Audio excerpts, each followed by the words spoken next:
Fox News analyst and radio talk show star Laura Ingraham, whose book, Power to the People, is in paperback and in your bookstore right now, available on all the .coms as well.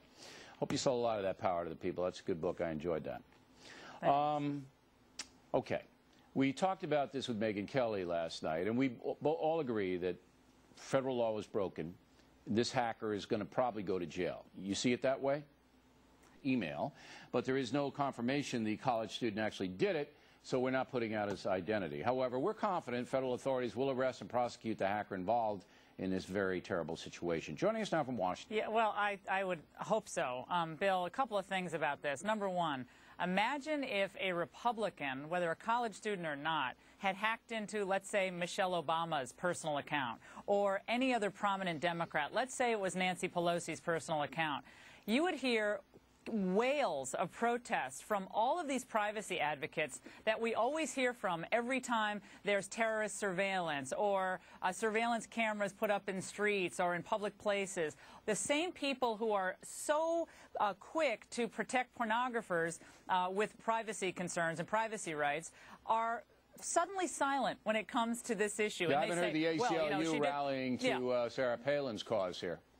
Yeah, well, I mean, they go, well, maybe she did some professional government business on her private accounts, which is ridiculous. Of course, it showed that she didn't, and it doesn't justify the initial electronic intrusion. And I think, Bill, we should ask this question. Who, if anyone, put this kid or whoever's responsible up to this? Was there any political motivation? Because the websites that print this stuff often pay for this information. But Kelly tells me last night, you can't prosecute those websites. They didn't break the law. The person who hacked it did, but not. And I'm saying, hold it. That's like somebody stealing a letter out of my mailbox, your mailbox, giving the contents of the letter to somebody else. They're receiving stolen property. But in our laws here in America, the websites, even if they pay for this stuff, can't be prosecuted.